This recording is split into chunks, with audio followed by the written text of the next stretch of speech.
Welcome to Focus on Israel. Today we're going to examine the roots and history of anti-Semitism. So let's get to our teaching.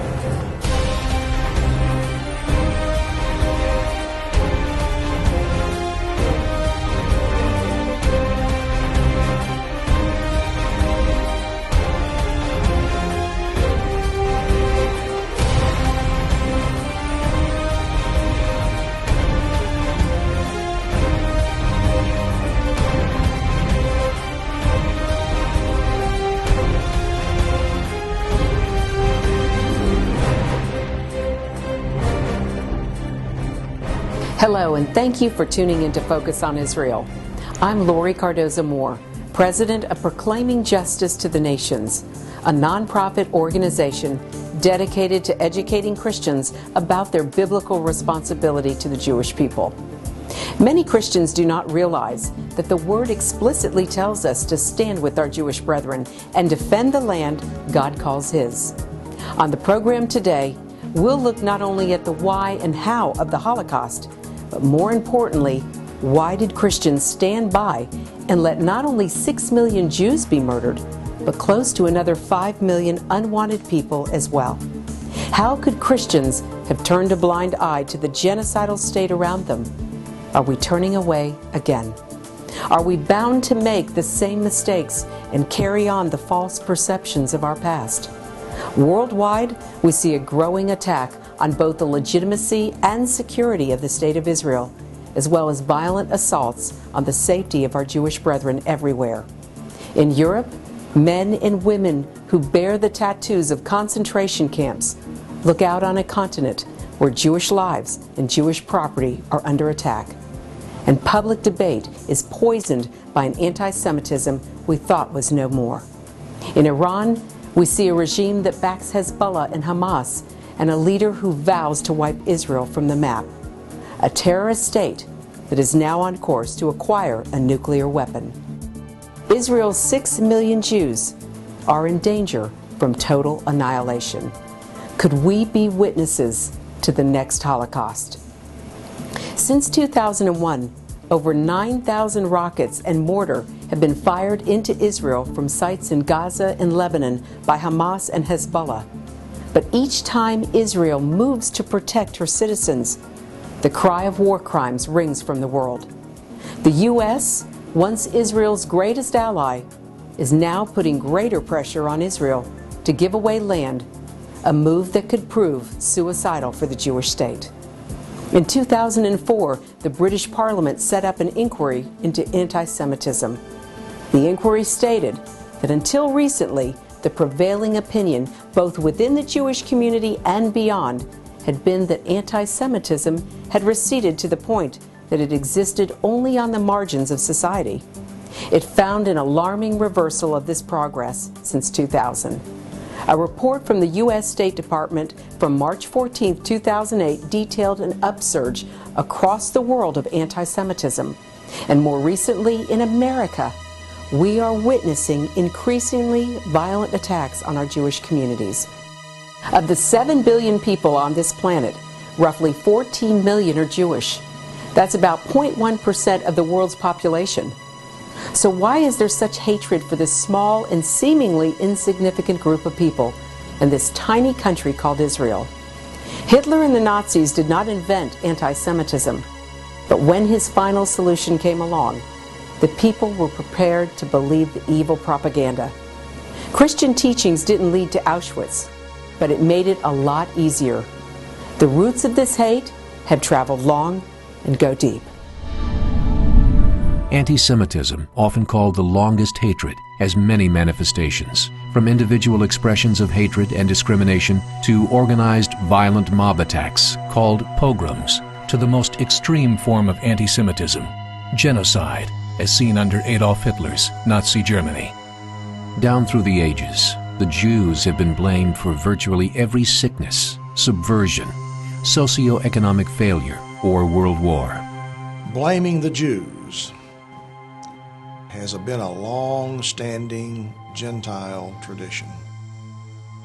It goes all the way back to the time of Haman, the prime minister of Persia, who said, "There's a people among us whose customs are not like ours, and it is not in the best interest of the king to tolerate them, so therefore they should be removed. And then we can see down through history continual manifestations of the spirit of anti-Semitism to say that this people, because they are different, needs to be eradicated. This people needs to be removed. It's not in our best interest to tolerate them. And so it has continued, and it continues to this day. The seed of anti-Semitism that had begun with the Egyptians and had been nurtured by both the Greek and Roman worlds found new fertile ground after the death of Jesus of Nazareth. Although Jews who became followers of Jesus wrote the majority of the New Testament, there are a number of passages in the New Testament that some see as anti-Semitic and have been used for such hateful purposes. In the book of John, Jesus tells a group of Pharisees, "I know that you are descendants of Abraham, yet you seek to kill me, because my word finds no place in you. I speak of what I have seen with my father, and you do what you have heard from your father. If you were Abraham's children, you would do what Abraham did. You are of your father, the devil, and your will is to do your father's desires." The first accusation that the Jewish people were collectively responsible for the death of Jesus came in a sermon in 167 AD by Melito of Sardis. In this homily, Melito formulated the charge of deicide, that Jews were responsible for the crucifixion of Jesus. He proclaimed that God has been murdered, the King of Israel has been slain by an Israelite hand. One of the most unfortunate epithets that has emerged in the history of the Christian church and its relationship toward the Jewish people has been the title of Christ killers. It's a sad epithet because it's not true. The Jews did not kill Jesus. Jesus was victimized by a conspiracy with the Roman government, and he was actually killed by Roman centurions and hung on a cross. There was complicity on the part of some of the aristocracy and some of the leaders in Israel, but the Jews, the masses of the Jewish people, had no responsibility and no complicity in that action. So it's unfortunate that Christianity in its history has felt it necessary to call the Jews Christ killers. And it's been unfortunate for the Jewish people and their children that so many have been literally killed by Christians, while the epithet Christ killer was being hurled in their direction. How ironic that we separate Jesus' sufferings on the cross from the historic sufferings of the Jewish people through the centuries. If anything, Jesus suffered because he was a loyal Jew loyal to Torah, to his faith, to his tradition, to his people, to the mission that God had given him. But the accusation against Jews as Christ killers has led to the death of many Jewish people who are often depicted as being in partnership with the devil. In turn, with the rejection of Jesus by the Jews, the seeds of replacement theology began to bloom. Christians saw themselves as God's chosen people, and the Jews as his forgotten and rejected people. Christian anti-Semitism is a particularly difficult problem because Christians saw themselves in the early centuries as directly replacing Judaism, the concept of a new covenant superseding the old covenant.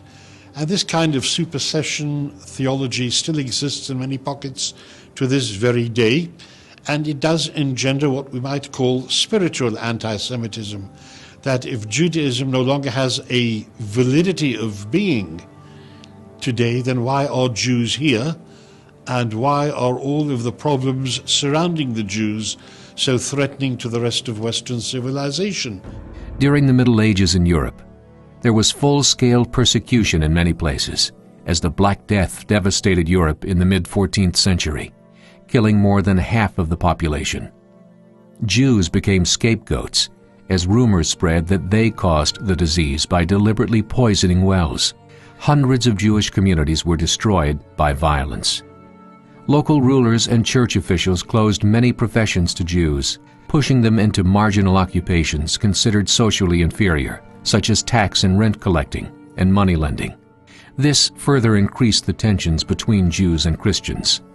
Catholic doctrine of the time held that lending money for interest was a sin and forbidden to Christians. This eventually led to the stereotype of the insolent and greedy Jew, a prejudice still held today by many.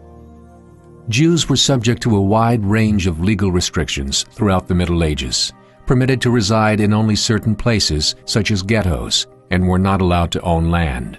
The persecution of Jews hit its first peak during the Crusades. The religious zeal fomented by the Crusades often burned as fiercely against Jews as against Muslims, though attempts were made by the papacy to stop Jews from being attacked. Many times they would attack Jewish communities in Europe on their way to fight the Muslims in the Holy Land.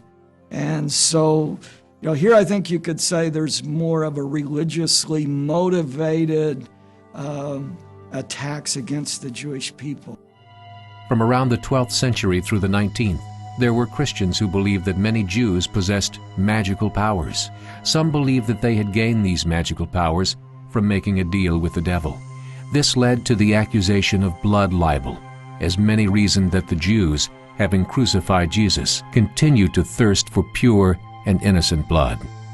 In 1492, King Ferdinand of Spain used an edict of expulsion of Jews, giving Jews 4 months to either convert to Christianity or leave the country. Those who remained and converted to Christianity became subject to the Spanish Inquisition, a torturous judgment of the sincerity of their conversion. From the 9th to the 19th century, Jews fared little better in the Middle East. The Islamic world imposed slave-like status on both Christian and Jewish minorities, and saw pogroms and massacres, as many were forced to convert to Islam or face death. Historian Martin Gilbert writes that it was in the 19th century that the position of Jews worsened in Muslim countries. They are obliged to live in a separate part of town, for they are considered as unclean creatures. Under the pretext of their being unclean, they are treated with the greatest severity, and should they enter a street inhabited by Muslims, the boys and mobs with stones and dirt pelt them. For the same reason, they are prohibited to go out when it rains. For it is said the rain would wash dirt off them, which would sully the feet of the Muslims. If a Jew is recognized as such in the streets, he is subjected to the greatest insults. The passers-by spit in his face and sometimes beat him unmercifully. One symbol of Jewish degradation was the phenomenon of stone-throwing at Jews by Muslim children, still practiced by the Palestinian children in the streets today. History is twisted, just like what happened in Nazi Germany. If you compare the education system in Nazi Germany, you will get almost an identical system that you have under the Islamic fundamentalist world. Where in the Islamic fundamentalist world, they're taught that Jews have to put yellow patches on their right shoulder. This is resurrecting what happened in Nazi Germany. In fact, if you look at history, you will find out that it was Nazi Germany that resurrected the Muslim fundamentalist law of the Jews putting yellow patches on their right shoulder. If you run the edict between the Omar Covenant and the Nazi treatment of Jews, you will find them to be nearly identical. In 1543, Martin Luther, a monk whose teachings inspired the Reformation, wrote about Jews in his book, On the Jews and Their Lies. Luther thought that because he would break with Rome, the Jews, for whom Rome was rather troublesome and problematic, would embrace this new form of Christianity and would flock to Luther in support because of his break with Rome. When it didn't happen, the great disappointment overtook Luther, and he turned virulently anti-Semitic.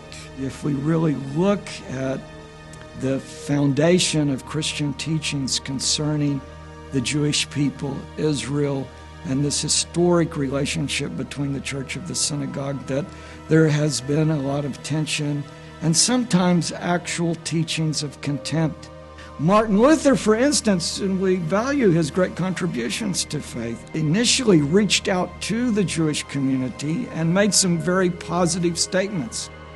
He talked about how important it was to study Hebrew to understand the Bible. He talked about how if you just looked at Hellenism without Judaism, it was bestial. You had to have Judaism and understand your own faith. But later on, in the latter part of his life, he became very disturbed that Jewish people continued not to accept Christ as their Savior. And eventually he began to talk in words of contempt. In one writing, he said these Jews should be treated with sharp mercy. He said they shouldn't be allowed to teach. They shouldn't be allowed to pray in public. You should confiscate their property, herd them into stables, burn them in the stables with fire and pitch thrown in. Now, I think if anyone is listening and looking at what Martin Luther is saying and then look at what happened in the history of the Third Reich, we'd have to say that Adolf Hitler and the final solution was carrying out some of the foundational teachings. And I don't think it's just Martin Luther. I think there's other elements in other churches and other church teachings as well. Often termed the first work of modern anti-Semitism, it was a giant step forward on the road to the Holocaust, as the Nazis, in their anti-Semitic propaganda, used many of Luther's statements. Hitler, who was born a Roman Catholic and was never excommunicated by the Catholic Church, was very much enamored of the nationalism, of the national Geist that was engendered by Luther. In America, in the first half of the 20th century, the Leo Frank lynching by a mob of prominent citizens in Marietta, Georgia in 1915 turned the spotlight on anti-Semitism in the United States and led to the founding of the Anti-Defamation League. Anti-Semitism in the United States reached its peak in the 1930s, as automobile manufacturer Henry Ford propagated anti-Semitic ideas in his newspaper, the Dearborn Independent. Ford and Adolf Hitler admired each other's achievements, and Hitler even kept a life-size portrait of Ford in his office. 2 years before becoming the Chancellor of Germany in 1933, Hitler told a Detroit News reporter, "I regard Henry Ford as my inspiration." Ford was later awarded the Grand Cross of the German Eagle, the highest medal awarded by Nazi Germany to foreigners.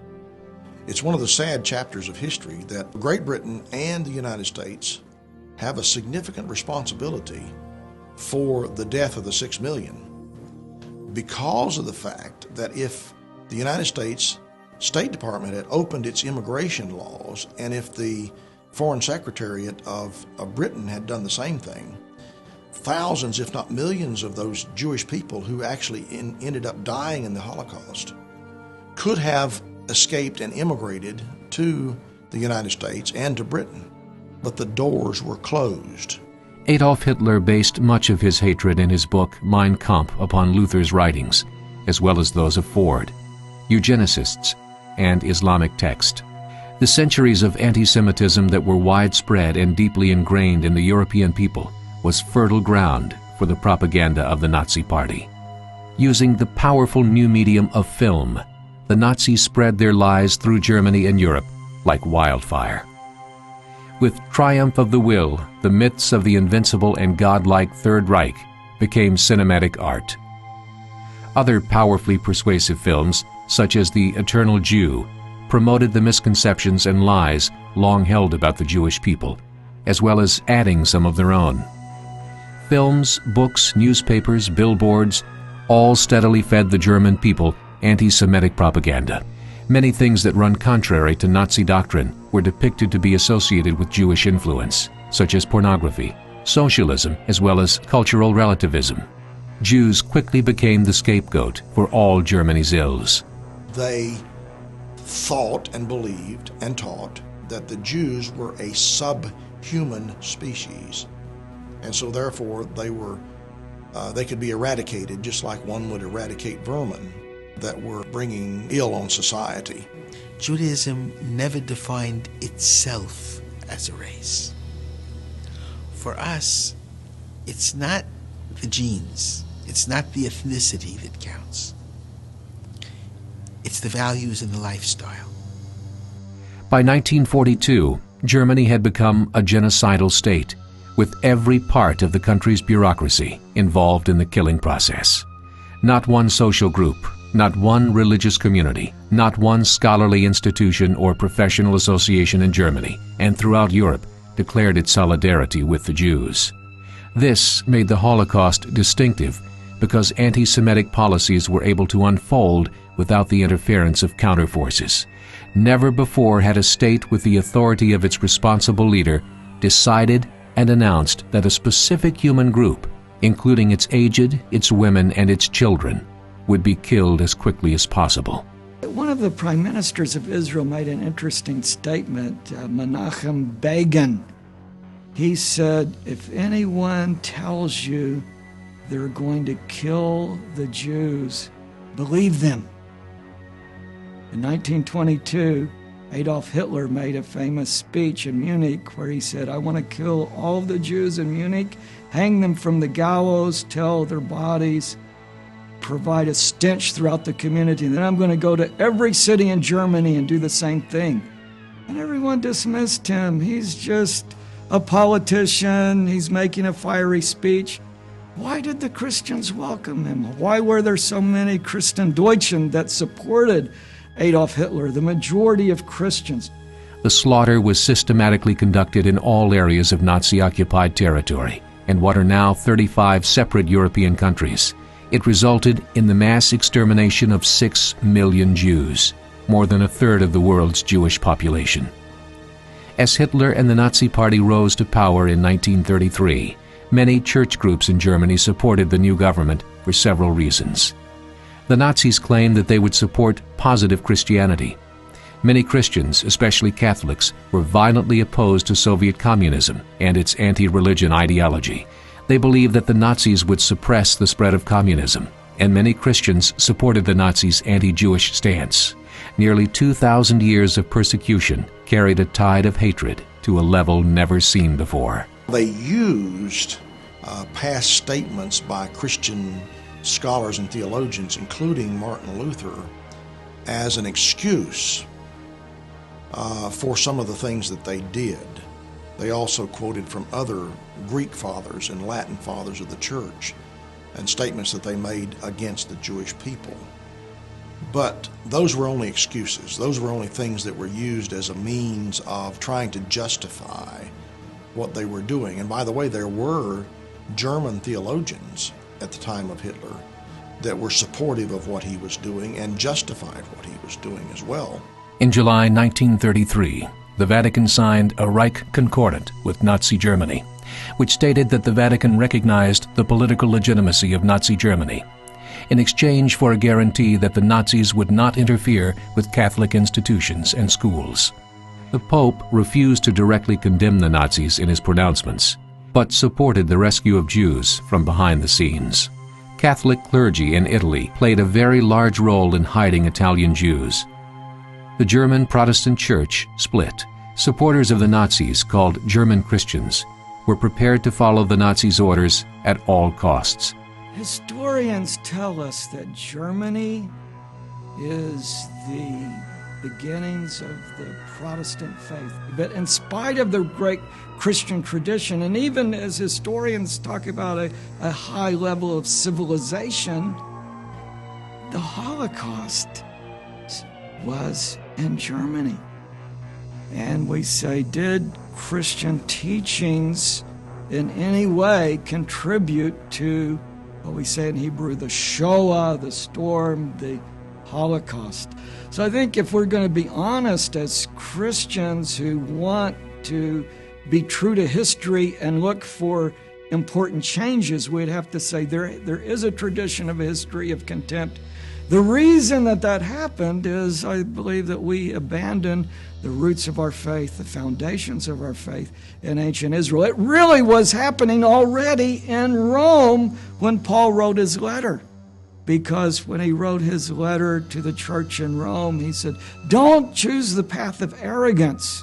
Remember, it's the root that nourishes the branch. And what have we done? We have cut off the branch we're sitting on in history. Opponents of the Nazis created a breakaway church called the Confessing Church, but only a small group of confessing Christians made active efforts to hide Jews or help them escape the country.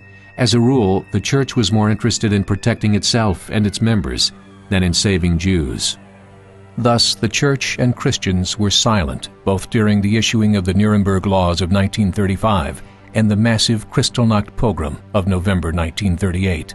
After the war, both the Catholic and Protestant churches admitted the fact that Christians had not done enough to help the Jews during the Holocaust.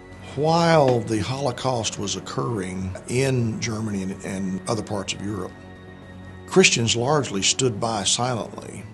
The Nazis were so vicious and so controlling with the SS and their treating of their own German people that people were in fear. They lived in total fear for their own lives.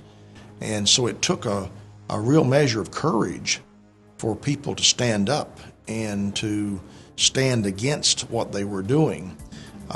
We know the stories of many of the righteous Gentiles in various parts of Europe who risked their own lives to hide Jewish people and to try to rescue them. Our mission at PJTN is to raise up more righteous Christians such as Corrie ten Boom, and we believe that this can only be achieved through educating Christians. Jesus once told his disciples, "The truth will set you free." The truth is out there, but not in the misinformation spun by the media against Israel. Well, that's our show for today, and I want you to know we appreciate hearing from you. Please send your comments and questions to comments@pjtn.org. The time to stand up is now, so get involved and support pro-Israel organizations such as PJTN. Call your senators, congressmen, and the White House. Let your elected leaders hear from you. Visit our website to learn more. Sign up to receive free newsletters, action alerts, daily blogs, and of course, order our films to share with others. God bless you and thank you for all you do on behalf of our Jewish brethren and all Israel. We'll see you next time on Focus on Israel. To support this program, send your tax-deductible gift to Proclaiming Justice to the Nations, P.O. Box 682711, Franklin, Tennessee 37068. You can also support PJTN online. Visit pjtn.org or call 1-877-873-9020. Anti-Semitism has reached epic proportions, and Israel is now surrounded by nations who seek its destruction. For Israel to lose just one battle would mean losing everything. As Christians, it is our biblical responsibility to stand with our Jewish brethren and Israel. PJTN needs your help to reach more Christians with this urgent message. Please visit our website to become a member today and order our award-winning documentaries. You must decide that you won't be silent. Sign up now at pjtn.org. God bless you and thank you for your support and prayers.